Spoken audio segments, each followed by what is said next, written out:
Hi friends, welcome to my channel. ఇక భూమి అక్షింతలు పట్టుకొని శరశ్చంద్ర వాళ్ళ ఇంటికైతే వస్తుంది. ఏంటి ఇలా వచ్చావు అని అయితే శరశ్చంద్ర అడుగుతూ ఉంటాడు. ఈ రోజు నా పుట్టినరోజు నాన్న, నన్ను ఆశీర్వదించండి అని భూమి అంటూ అక్షింతలు అయితే ఇస్తూ ఉంటుంది శరశ్చంద్రకి. ఇక కోపంగా ఆ అక్షింతల్ని పైకి విసిరి కొడతాడు శరశ్చంద్ర. పుట్టినరోజు లేదు, ఏమీ లేదు, పో ఇక్కడి నుంచి అని అయితే అంటాడు శరశ్చంద్ర. ఇక ఆ మాటలు విని ఇక అపూర్వ అయితే భూమిని బయటకు లాక్కుని వెళ్లి బయటకు అయితే గెంటేస్తుంది. దాంతో నేల మీద పడి భూమి అయితే బాధగా ఏడుస్తూ ఉంటుంది. ఇక శరశ్చంద్ర భూమిని గెంటేసిన తరువాత తన రూమ్లో అయితే కూర్చుని మందు తాగుతూ శోభాచంద్ర ఫోటోని అయితే అలా బాధగా చూస్తూ ఉంటాడు.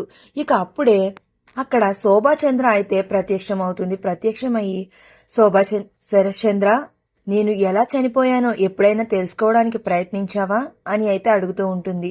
తెలీదు శోభ, నువ్వు ఎలా చనిపోయావు అని ఆశ్చర్యంగా సంతోషపడుతూ శరశ్చంద్ర అడుగుతూ ఉంటాడు. ఇక అప్పుడు శోభాచంద్ర ఇలా చెప్తూ ఉంటుంది, నన్ను చంపింది ఎవరో కాదు, అపూర్వయే నన్ను చంపింది అని అయితే అంటూ ఉంటుంది శోభాచంద్ర.